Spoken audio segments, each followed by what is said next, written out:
Bonjour à toutes et à tous. Alors aujourd'hui, on se retrouve pour un épisode spécial. Je vous ai concocté la fiche numéro 2 où on va faire quelque chose d'intéressant aujourd'hui. Je vous ai préparé quelques scénarios pour vous préparer justement pour la prise de vue, d'accord, lorsque vous allez vous rendre sur le terrain. Ce qu'il faut faire, quelques petites combines assez pratiques, ce que moi j'utilise aussi également.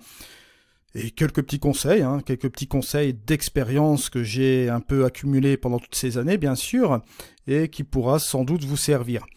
Alors toujours dans le registre du paysage, bien sûr, lorsque nous aurons terminé ces petits quelques conseils pratiques de scénario, nous passerons un petit peu à une conception assez particulière au niveau de la post-production, bien sûr. Je vais quand même parler de post-production aussi également aujourd'hui. On va faire une combinaison un peu des deux. Toujours concernant le paysage, on reprendra une image et là je vais vous parler un petit peu plus de technique au niveau de post-production. Je vais vous expliquer un petit peu ce que je fais moi au niveau de la post-production, je vais vous expliquer un petit peu ma logique et j'espère par ailleurs que mon expérience va pouvoir vous apporter quelque chose d'intéressant. On va commencer par le premier point. Le premier point de préparation, vous allez vous rendre en premier lieu sur Google Maps. Quand vous avez une idée vraiment bien particulière, bon, il faut connaître un petit peu ce que vous voulez photographier, quel endroit au niveau du paysage, connaître un petit peu les alentours, donc Google Maps. Vous allez vous mettre en vue satellite pour regarder un petit peu ce qu'il y a aux alentours, si vous avez par exemple des côtes, des montagnes, et les endroits qui pourront plus ou moins être intéressants. Ensuite, vous faites une petite recherche aussi d'images, d'accord, sur le web. Vous tapez le nom de l'endroit en indiquant le petit onglet images, vous allez voir différentes images de l'endroit. Ça va vous donner une petite idée déjà de l'endroit. Bon, première chose.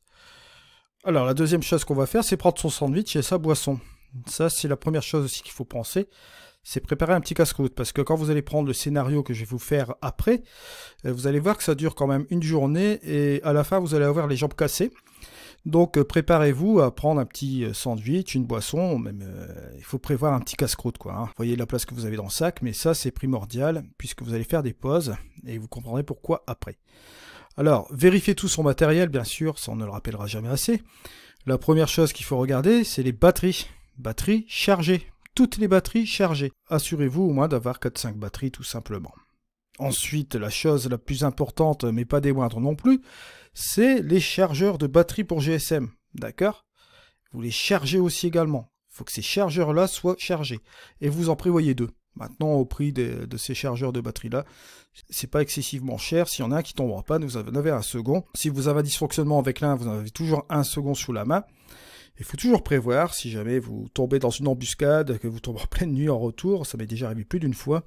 Cette fois-là, j'avais oublié ma lampe de poche et malheureusement, j'étais près des côtes avec ma femme Nancy. On avait juste les GSM pour s'éclairer et je peux vous dire qu'heureusement, j'avais ces chargeurs de batterie là. Si je les avais pas eu, c'était foutu, on était complètement dans le noir. Vérifiez le nettoyage du matériel, objectif, filtre, etc. Vérifiez le système de vlog. Bon, système de vlog, c'est un bien grand mot. On peut prendre une Osmo Pocket, une Osmo Action, vous pouvez prendre une GoPro, d'accord, tout ce qui est caméra portable, on va dire. Hein. Allez, pensez à une stabilisation, ça peut être agréable pour pas que ça secoue, on va dire. Donc ça englobera un petit peu le système caméra plus son, hein. Plus son, je veux dire microphone, etc. D'accord. Il faut vraiment que vous pensiez avoir un petit système de vlog. Ça peut être utile lorsque vous vous rendez justement sur l'endroit pour prendre un petit peu quelques vidéos, pour que vous gardiez ces petites archives-là pour faire un petit film assez sympa de l'endroit, ou aussi pour repérer justement certains endroits et revenir après pour photographier. Pourquoi pas. Analyser la météo du jour J et l'analyser avec la météo actuelle. Bon, je m'explique. Vous êtes sur la veille du départ.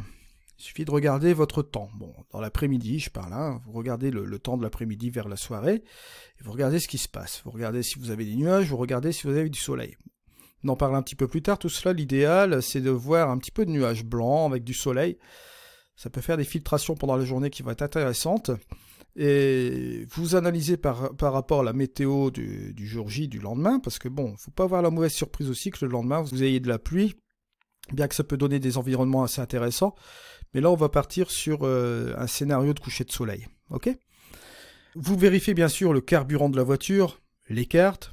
Les cartes, c'est très important, les cartes. Hein. Bon, vous avez le GPS, je sais très bien, mais bon, un petit repérage sur les cartes par moment, on peut trouver des choses aussi. La cartographie est très intéressante. Lampe de poche, comme je vous l'ai dit, bon, vous avez les GSM, mais bon, pour avoir plus de puissance, il vaut mieux prévoir des lampes de poche quand même aussi également, et des bâtons de marche. Des bâtons de marche, pourquoi? Bon, moi avant, j'utilisais pas vraiment des bâtons de marche. Maintenant, j'ai tendance à aller beaucoup plus loin, beaucoup plus loin. On marche des kilomètres et des kilomètres et des kilomètres, hein, en montée, descente, comme je l'ai dit la dernière fois.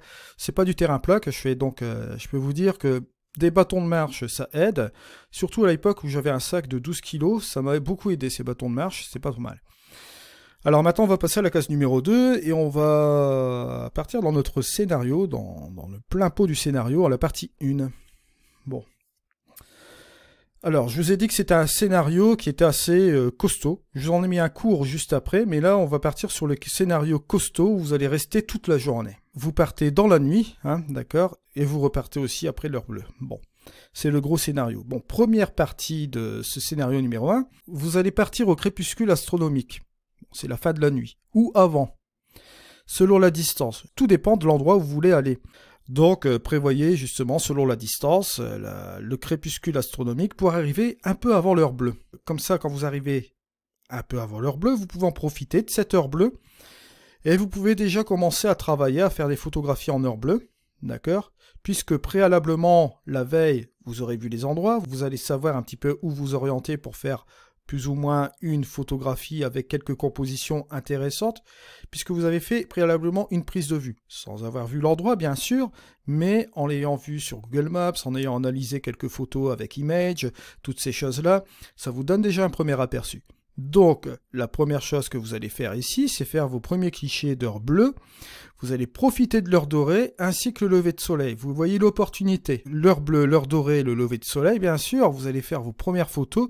Ça va être des photos extraordinaires avec des lumières vraiment sensationnelles. Après que tout cela va être passé, bien sûr, vous allez tomber dans la matinée. Et là, dans la matinée, qu'est-ce qu'on va faire? Bon, vous avez des lumières qui sont pas trop moches, on va dire, pendant la matinée. Mais bon, c'est pas non plus l'heure dorée, bien sûr. Mais bon, c'est des lumières qui sont quand même plus ou moins intéressantes. Mais nous, on va pas s'intéresser à faire de la photo pendant cette partie-là. On va plutôt faire de la marche et du repérage. C'est l'essentiel aussi. Vous allez un petit peu filmer avec votre système de vlog. Vous allez prendre des photos à l'iPhone. Bon, j'ai mis l'iPhone puisque moi j'utilise un iPhone 11 Pro, d'accord, avec la facilité de prendre des photos avec les différents objectifs, les mini-objectifs que vous avez à l'arrière de l'iPhone. Je laisse ça en JPEG, d'accord, pour avoir un prédéveloppement assez rapide. Je ne cherche pas à faire des réglages, je ne cherche à rien faire du tout. Ce que je veux, c'est des compositions, tout simplement, avec les différents mini-objectifs que j'ai sur mon iPhone. Je regarde un petit peu pour avoir des archives, d'accord, pour regarder des sujets intéressants, pour regarder des éléments sur la mer, sur les côtes, etc. C'est principalement du seascape, hein, photo de paysage marin, ou bien au-dessus des côtes, bien sûr. Un petit peu de campagne aussi également, hein, dans l'endroit où je réside en ce moment. Et je vais essayer, bien sûr, des cadrages différents, comme je l'ai indiqué ici. Bon, sujet intéressant, je vous l'ai déjà dit aussi, pour tester avec l'APN plus tard. On va en venir au point 3, justement. Et c'est le scénario, toujours numéro 1, partie 2. Et c'est là où on va faire la pause. La pause, on va la faire à midi, pour observer les premières photos, heure bleue, heure dorée, lever de soleil, qu'on a prises à l'arrivée. D'accord, ça vous permet de faire un petit peu une petite observation derrière votre APN. C'est pour ça que je vous dis toujours de prendre vos batteries bien chargées. Vous allez consulter souvent votre appareil photo. Si vous avez la possibilité de le faire, emmenez avec vous un MacBook Pro, bien un PC portable, ces choses-là pour pouvoir peut-être décharger déjà la carte mémoire et regarder sur l'écran. Ça peut être possible aussi, hein. Vous regardez les photos de repérage du GSM aussi, et les compositions pour les photos d'heure dorée, coucher de soleil et heure bleue. D'accord, repérer les compositions pour après. C'est-à-dire que vous allez regarder toutes les photos que vous avez prises au GSM, et vous allez faire votre petit repérage, vous allez vous dire, bah tiens, là c'est intéressant, etc. Bon, ça peut être valable aussi pour les vidéos que vous aurez prises aussi, vous pouvez faire un petit tour sur les vidéos, vous vous dites, tiens, ça peut être intéressant, etc. C'est beaucoup de travail d'observation, vous allez voir. Lorsque vous prenez un gros scénario comme celui-ci, que vous ne connaissez pas vraiment l'endroit que vous arrivez pour la première fois, ça va être un scénario où vous allez passer toute la journée à observer vraiment la totalité et l'intégralité de l'endroit. C'est pour ça que préalablement, pour gagner du temps, vous allez observer toutes ces choses-là avec le point numéro 1, avec Google Maps et les images comme je vous l'ai dit auparavant. C'est un point très important. Plus vous allez avancer dans ce scénario, plus vous allez découvrir des choses et plus vous allez vous imprégner de l'endroit. Et ça, c'est très important, vous allez devoir vous imprégner de cet endroit. Vous allez continuer à explorer un peu plus loin en prenant des photos au GSM, toujours comme vous l'avez fait tout à l'heure, d'accord? Et pour une future session, un autre jour cette fois-ci, d'accord? La seconde session de photographie au GSM, ce sera pour une future session. Il ne faut pas vous encombrer la tête, vous avez déjà un premier jet avec la première session sur le GSM, les premières photos que vous avez fait en arrivée, il faut s'en tenir un petit peu à ça, il faut en garder un petit peu pour plus tard, pour une seconde session que vous ferez un peu plus tard, bien sûr, parce que là c'est une session, comme je vous dis, vous allez revenir sur cet endroit. Alors, on repart sur le scénario numéro 1, mais la partie 3, et là, ça va être quelque chose qui va changer aussi un peu. Vous allez vous octroyer un petit peu de temps pour faire quelques photos en lumière dure, en milieu d'après-midi, pour documenter le lieu en soignant sa composition. Pourquoi je vous dis ça? Parce que bon, la lumière, en fait, c'est un fait, c'est une chose que on va tous reconnaître. Un paysage pris en heure dorée, en coucher de soleil, en heure bleue, sera plus valorisant bien sûr qu'un paysage en lumière dure. Ça va vous permettre d'avoir une photo de type documentaire dont vous n'allez pas faire une grosse post-production parce qu'on est d'accord, en lumière dure, on a des contrastes bien tranchés. Ça va nous permettre un petit peu de situer l'endroit chez soi, hein, quand on sera arrivé chez soi, de pouvoir analyser un petit peu ce qui se passe pendant la journée, tiens, de voir aussi des choses que l'on ne voit pas forcément en heure dorée, ou en coucher de soleil, ou même en heure bleue. En lumière dure, vous pouvez repérer un sujet, tiens, ce sujet-là serait parfait pour faire une heure dorée ou un coucher de soleil.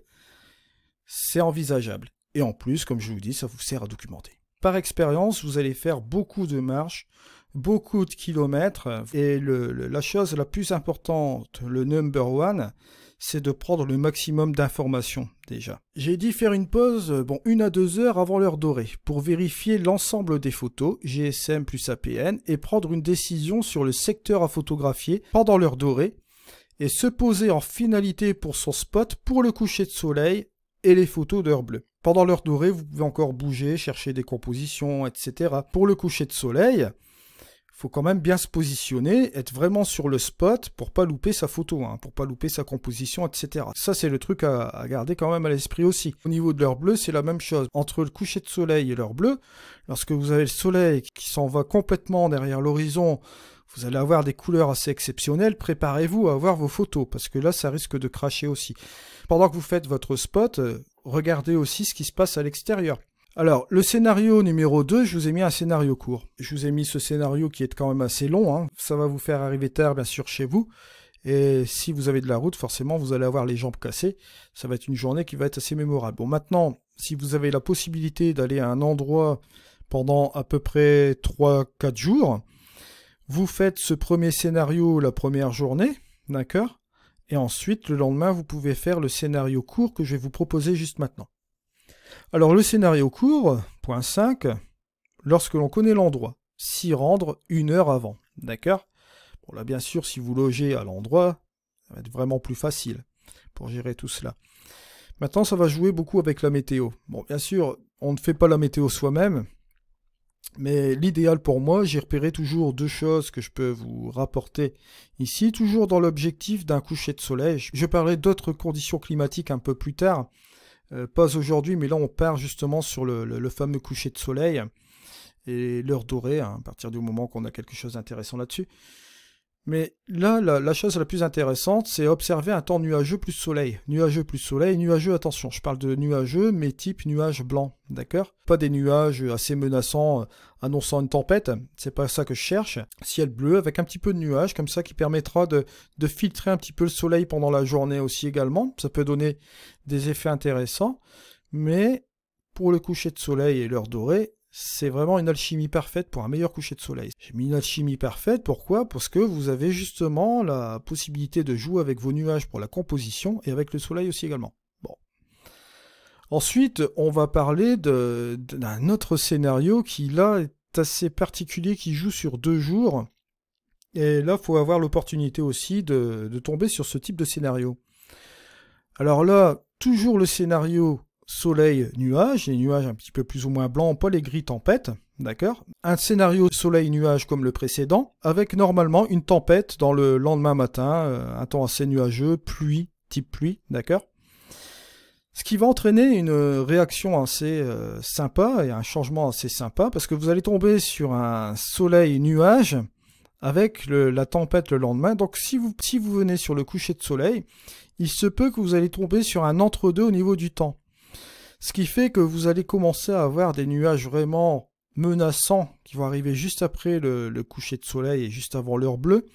Et ça peut vous donner des scénarios assez intéressants. J'ai un scénario comme celui-ci avec un vlog que j'avais réalisé au mois d'août. Je vous le ramènerai sur la chaîne. Maintenant qu'on a fini ces deux types de scénarios, le long et le court, d'accord, toujours dans le coucher de soleil, je vous ramènerai d'autres fiches bien sûr au fur et à mesure. On va attaquer sur le point numéro 6 et on va parler un petit peu de réglage, d'accord.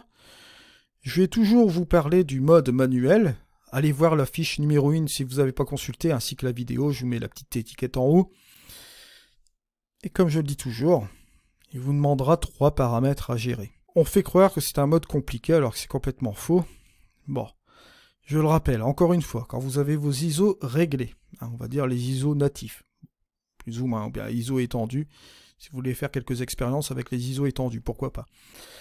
Vous allez jouer avec votre ouverture et votre vitesse d'obturation sur trépied. Lorsque vous avez votre spot, vous allez jouer avec ces deux choses-là. Donc forcément, votre ouverture F8 la plupart du temps, F11, voire F13, quand vous les gagnez en temps d'obturation aussi également, pourquoi pas. Pensez à prendre plusieurs expositions selon la dynamique de la scène et la dynamique de votre capteur. Au niveau dynamique du capteur, bon, la plupart du temps, on va pas se le mentir. Vous avez toujours des annoncés selon les capteurs des grands formats, 13, 14, bon, 13-14 stops, à peu près, environ. Dans la réalité des choses, c'est toujours plutôt aux alentours de 10-11 stops, on va dire, au niveau du capteur photographique. Bon, on est loin de l'œil humain, bien sûr, puisque bon, l'œil humain, comme je vous le rappelle, c'est entre 20 et 24 stops. La dynamique, bien sûr, je vous le rappelle, c'est le rapport entre les hautes lumières et les ombres, bien sûr. La dynamique de votre capteur n'est pas égale à ce que peuvent voir vos yeux. Bon, je vais vous donner un exemple d'erreur la plus courante que je peux voir dans les photos. C'est les ombres qui sont complètement bouchées et les hautes lumières cramées. Bien sûr, c'est une évidence. Bon, lorsque vous allez prendre une photo, on va dire coucher de soleil, etc., vous allez être un petit peu directement dans le soleil. Dans certains cas, bien sûr, ça va pouvoir arriver. Vous allez devoir jouer avec votre vitesse d'obturation pour justement pas cramer la lumière. Mais bon, ce qui va se passer, c'est que vous allez boucher vos ombres. D'accord, complètement. Si vous regardez votre histogramme, bon, il va y avoir un petit souci. Vous pouvez mettre un filtre GND si vous avez une horizon plate, d'accord. Si vous avez une dynamique de la scène où vous avez des hautes lumières assez fortes, ce qui va se passer, c'est que là, vous allez devoir exposer pour justement cette haute lumière, pour pas la cramer, pour pouvoir récupérer toutes les informations sur votre appareil photo, et vous allez devoir, bien évidemment, boucher les ombres. Ok ? Alors, il va falloir trouver un écart, soit avec votre GND pour être vraiment pile poil, pour faire un petit sacrifice, pour exposer au maximum à droite sans brûler, d'accord ? En prenant en compte, bien sûr, que c'est une représentation JPEG. Je l'avais déjà expliqué la dernière fois avec l'histogramme, car c'est très important l'histogramme, n'oubliez pas cela, contrairement à ce qu'on pourrait vous faire croire. Si vous préservez carrément vos hautes lumières, vous allez boucher complètement vos ombres. Si vous avez trop bouché vos ombres, si vous avez mal géré votre histogramme, lorsque vous allez déboucher, vous allez retrouver du bruit. Bon, mais il y a des petits malins, bien sûr, qui s'amusent à post-traiter leurs photos, qui laissent les ombres complètement bouchées, et qui laissent simplement visibles, comment dirais-je, les hautes lumières. Si c'est pas fait volontairement, bien sûr, ça c'est de la triche, parce que bon, l'œil humain, quand vous êtes sur une scène comme celle-ci, lorsque vous regardez votre coucher de soleil, les ombres, bien sûr, vous les voyez. Vous voyez des détails, vous voyez une petite luminosité. Vous ne les voyez pas complètement bouchées ou complètement sombres ou noires. Ce n'est pas possible. D'accord ? Par rapport à notre appareil photo, l'œil humain est capable d'interpréter une photo de paysage en voyant les ombres et en voyant ce qui se passe, en voyant tous les détails, bien sûr. Et ce n'est pas des ombres complètement bouchées, ça c'est pas possible. D'accord ? Alors, on va passer sur le point numéro 7. Et on va parler de la première expédition. La première expédition avec le scénario numéro 1. D'accord ? Lors de la première expédition, bien sûr, on va travailler en focale fixe. 21 mm ou 24 mm. D'accord ? Je vous ai mis l'équivalent en full frame, en plein format. Pour chercher les compositions, les cadrages et les lignes directrices. Il n'y a rien de tel, de toute façon, pour travailler en focale fixe, ça je vous l'ai dit déjà la dernière fois, d'aller chercher ces compositions. Si vous vous déplacez pour aller chercher vos compositions, il y aura des choses que vous allez voir, d'accord ? C'est un travail d'exploration, en fait. C'est un travail d'exploration quand vous allez être en focale fixe. Vous allez beaucoup bouger, vous allez essayer de bouger, vous allez essayer de chercher des cadrages, et c'est ça qui va vous permettre de construire un peu votre image, d'accord ? Faut pas tomber dans la facilité de claquer les zooms et puis bon, allez, on va jouer avec le zoom comme ça. Non, c'est pas comme ça que ça marche la photo de paysage, sinon vous remballez. Alors, il faut bouger un peu, il faut simplement bouger à certains endroits, vous essayez de repérer un premier plan, vous regardez un petit peu à un autre endroit si ça marche mieux au niveau des lignes directrices, etc. Ça demande un travail d'observation. Lorsque vous ne connaissez pas l'endroit, il y a un travail qui doit se faire au niveau de l'œil. La seconde expédition, là vous pourrez vous permettre de tester des cadrages avec des objectifs type zoom, 17-35 ou 700-200 mm. Je vous ai mis les équivalents en plein format, bien sûr. Et vous pouvez même tester des panoramas verticaux en 50 mm fixe. D'accord? Ça, c'est au niveau des panoramas. On en parlera un petit peu plus tard des panoramas aussi, bien sûr, sur ce sujet-là. J'en reviens encore sur les focales fixes. Pourquoi je parle toujours de focales fixes? Parce qu'ils ont un meilleur piqué. Même les objectifs type zoom les plus onéreux, bon, j'en ai parlé déjà la dernière fois, pourtant, bon, je vous avais dit, hein, un objectif zoom à 1000 € par exemple aura un meilleur rendu piqué forcément qu'un objectif zoom qui va coûter beaucoup moins cher à 200 €, d'accord, où la qualité ne sera pas là. Mais j'ai toujours été assez étonné des focales fixes. Ici j'ai un zoom 10-24, bon équivalent 15-36 je crois sur le Fuji, bon il a un excellent piqué, mais j'avais une focale fixe que j'avais sur mon X-T3, je vous parle toujours de la 14 mm équivalente 21 mm, celle-ci, bon c'est un piqué du tonnerre. Voilà. Donc, pensez aux focales fixes. En plus, bon, bien sûr, les focales fixes sont moins chères, puisque vous allez jouer, par exemple, sur 21 mm ou 24 mm. Vous n'allez pas jouer sur un ensemble avec un zoom, d'accord, qui peut aller, par exemple, les plus communes, les 24-70, les 15-35, 70-200, etc. Enfin, bon, vous voyez un petit peu le principe. On passe sur le point numéro 8, bien sûr. On va passer sur la conception de la photo. Et j'ai mis un point très important où je vais vraiment insister là-dessus. Vous devez être capable de visualiser l'intérêt de votre photo pour une future post-production créative type fine art selon votre vision. Bon, ça part loin parce qu'en fait, on parle toujours de post-production créative et la post-production créative, c'est dans l'objectif de faire une post-production pour une photographie fine art, tout simplement. D'accord ? Vous devez soigner votre composition, les lignes directrices, la profondeur de votre image. Je dis ici que c'est des facteurs essentiels. Et oui, effectivement.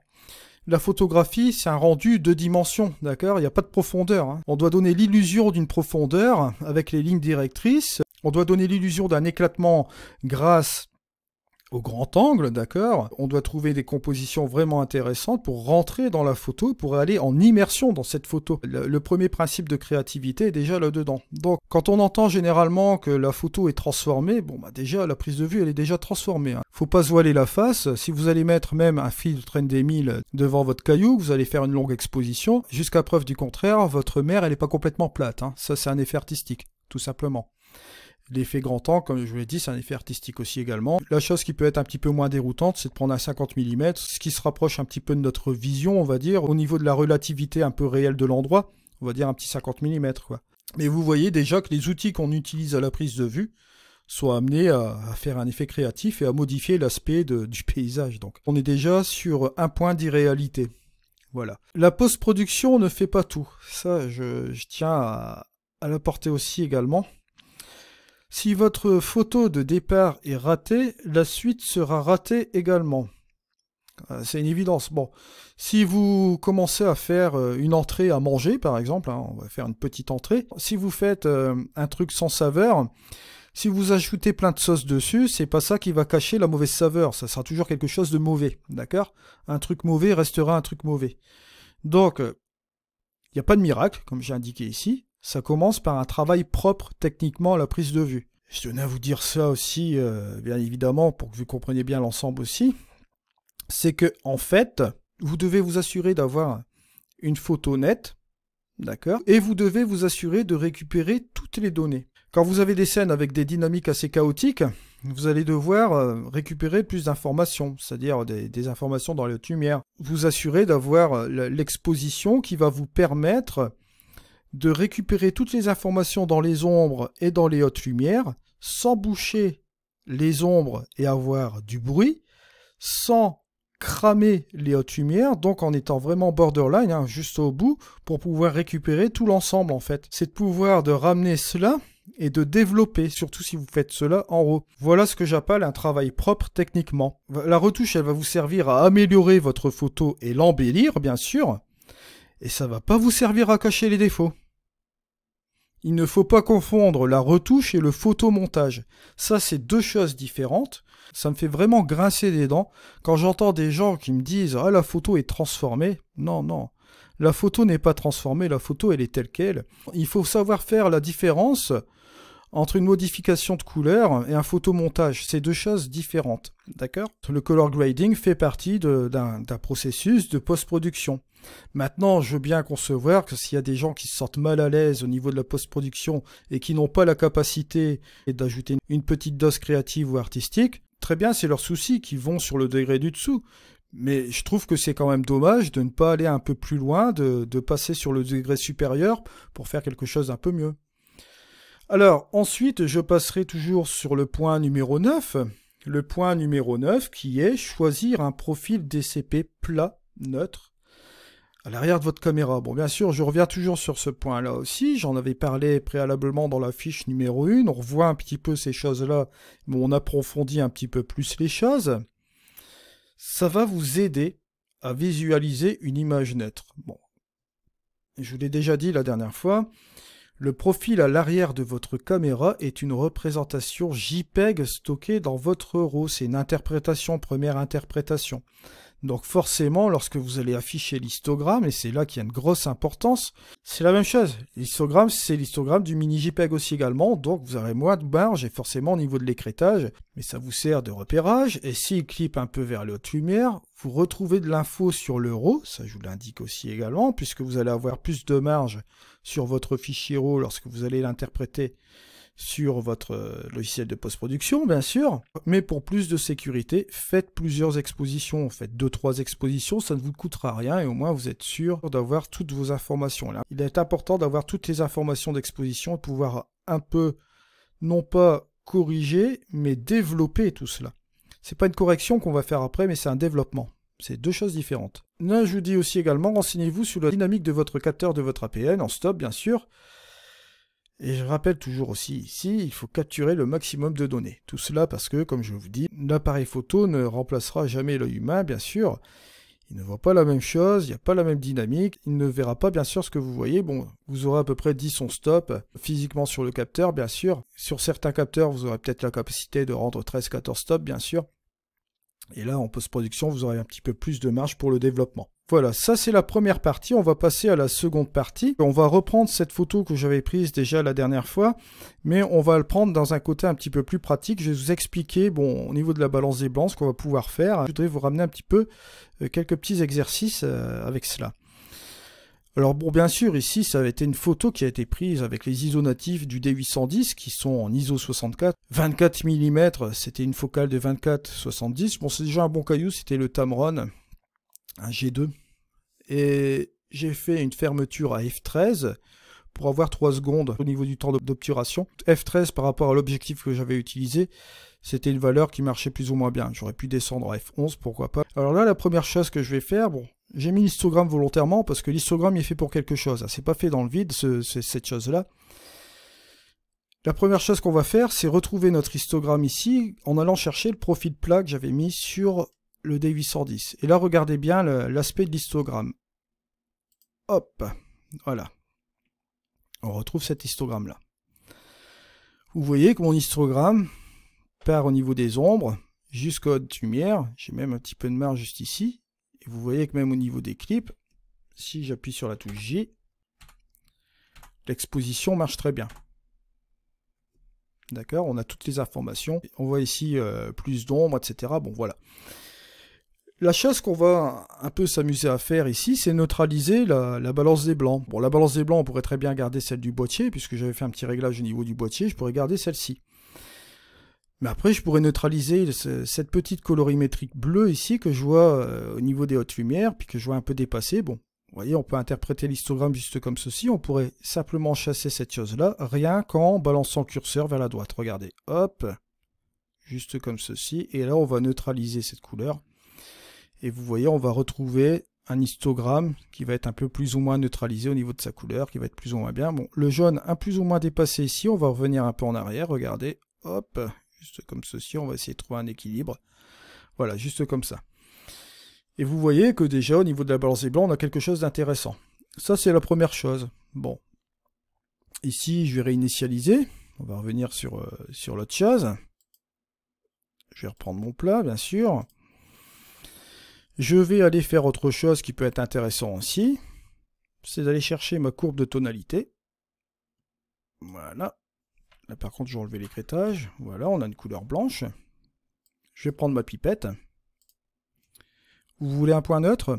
100, 100 et 100. Bah voilà, c'est tout simple. Hein. Vous cliquez. Je vais baisser, hop, juste cela comme ceci. Voilà.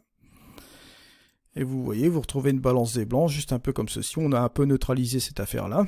On retrouve sur ces résultats-là. Ça, c'est la deuxième chose. Après, vous avez aussi le mode auto qui peut marcher. Hop. Cette chose-là. Bon, bien sûr, là, le mode auto va vous remettre un petit peu de choses bleutées comme ceci. Vous aurez une chose neutralisée. Après, vous pouvez aller chercher un point plus ou moins gris dans l'image, etc. Ça, vous connaissez bien cette chose-là. Mais bon, c'est pour vous dire qu'au niveau de l'histogramme, vous pouvez chasser de dominantes déjà comme ceci. Ensuite, vous pouvez jouer avec la créativité. Bon, réchauffer un petit peu plus votre image, juste comme ceci. Mettre un petit peu plus de teinte comme cela.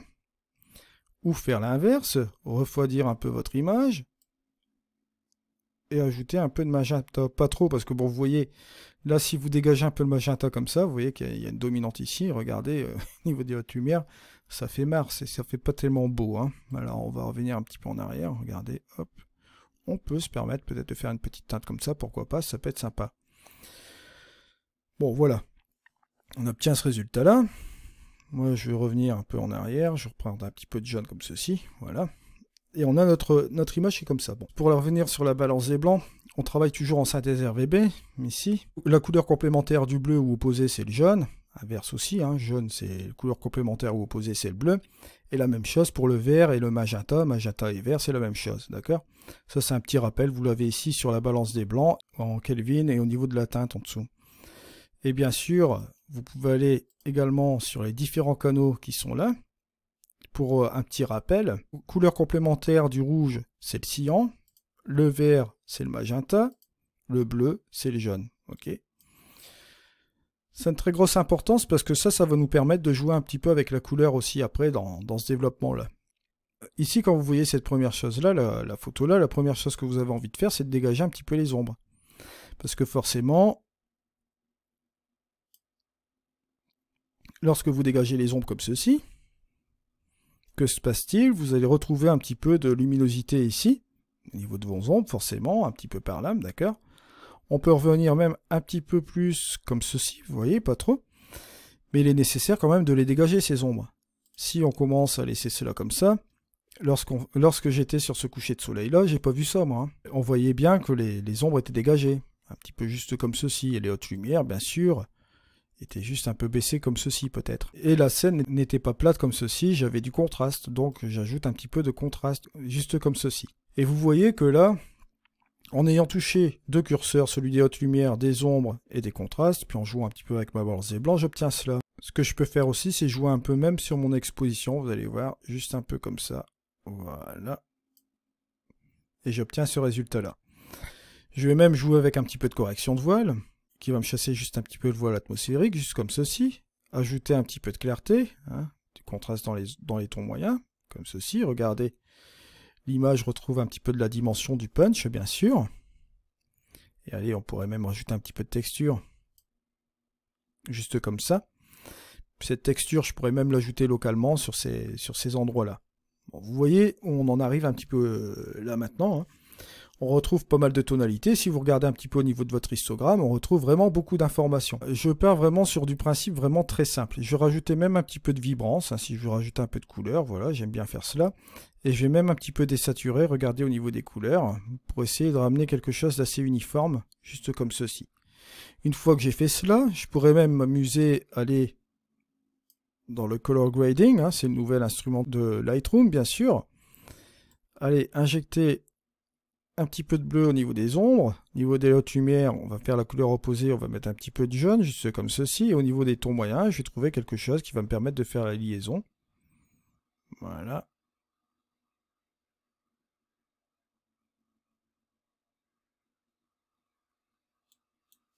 juste comme ceci. Je vais revenir même un petit peu avec mon curseur de saturation, hein. Voilà. Et vous voyez qu'on a un effet assez intéressant, c'est juste comme ceci. Vous voyez qu'on peut jouer sur pas mal de choses avec les curseurs en même pas 2 minutes. Vous voyez, j'ai passé même pas 2-3 minutes à faire cet edit-là, c'était assez rapide. Bon, bien sûr, après on va peut-être passer un petit coup de pinceau sur certains endroits pour faire un peu de dodge and burn, hein, ça peut être super intéressant. Le color grading, bon là je vais l'enlever ici. Hop, vous voyez, on a sans et on a avec. C'est à voir, c'est un choix. Ici, si on veut quelque chose d'un petit peu plus coloré, on peut le laisser comme ceci. Et sinon, avec le color grading, ça donne encore une ambiance assez particulière à l'image, vous voyez. Personnellement, j'aime bien les deux, mais je vais garder celle-ci. Et je vais peut-être un peu désaturer quand même. Voilà. Juste comme ceci. Après, bon, c'est au goût de chacun. Soit vous mettez un filtre gradué, on a la chance d'avoir une horizon qui est plus ou moins à droite ici, donc pourquoi se priver, hein. Voilà, je vais baisser un peu mes hautes lumières, regardez, hop. Ça vous permet un petit peu de fermer l'image, pourquoi pas l'expo. On peut le rendre un petit peu plus dramatique, hein. Après, on peut prendre même le pinceau, hop. Un petit peu plus d'exposition, on rajoute un petit peu plus d'expo là. Vous voyez, un petit peu là. Insister sur cette partie-là. Là aussi. Allez, pourquoi pas mettre un petit peu de contraste sur l'ensemble. Un petit peu de clarté aussi davantage encore, parce que j'en avais mis tout à l'heure, mais là, on peut insister encore plus ici. Vous voyez, bon, on obtient ce résultat qui est pas trop mal. Si je mets un peu l'historique,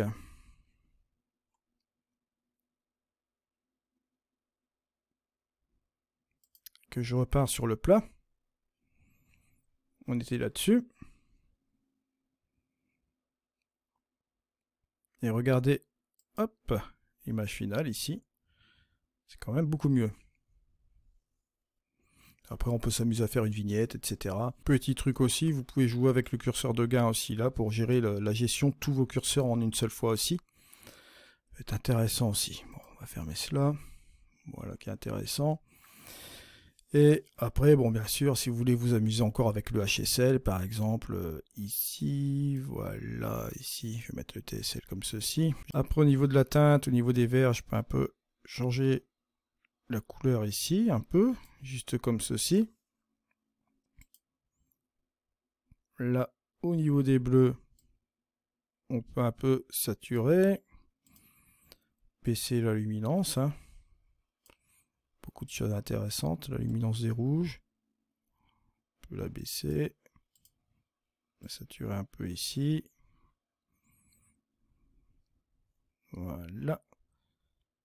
Il y a une différence. Et ça apporte un petit truc aussi assez intéressant. Par contre, au niveau de la luminance, il faut quand même faire attention. Juste comme ceci, vous voyez, vous pouvez ramener encore quelque chose d'intéressant au niveau du détail. La saturation, on peut s'amuser aussi un peu, hein. Voilà. Un truc assez rapide, d'accord? Et après, vous pouvez même vous amuser sur la fin. Regardez, il est possible de le faire aussi, hein. Si vous voulez vous amuser, rajoutez un petit peu de cyan aussi avec votre courbe, juste comme ceci, pour neutraliser un petit peu la couleur que vous avez fait auparavant. Vous pouvez le faire. Un petit peu de magenta, regardez, hop. Et au niveau des bleus, si vous en ajoutez aussi également, vous pouvez changer complètement la donne de l'image, hein, ou l'inverse, rajouter un petit peu de jaune comme ceci. Voilà. Si vous faites la différence, regardez avant, après, vous avez un look aussi complètement différent, là. Juste comme ceci. Lorsque vous êtes sur mon site internet, vous allez dans les packs, et vous allez vous rendre sur la fin ici. Là, ici sur la vidéo, vous ne le voyez pas. Ça, c'est la première fiche de la semaine dernière que j'avais mise ici, d'accord. La fiche numéro 2, je vais la mettre à la suite ici. Vous allez la trouver juste au moment où vous regardez cette vidéo. Vous n'aurez plus qu'à la télécharger comme la première fiche et vous regarderez la vidéo lorsque vous voudrez regarder la vidéo, bien sûr. Je vous rappelle bien sûr que si vous voulez effectuer un achat via mail affilié et me soutenir au niveau de ma chaîne, vous pouvez toujours le faire ici. Je vous ai mis tous ces liens affiliés qui sont ici. Je vous ai même mis un lien Miss Numérique, un bouton faire un don si vous voulez m'offrir un petit café, pourquoi pas. Je vous ai donc réuni tout l'ensemble ici. On se retrouve donc pour un prochain tuto. C'était Eddy. Allez, ciao!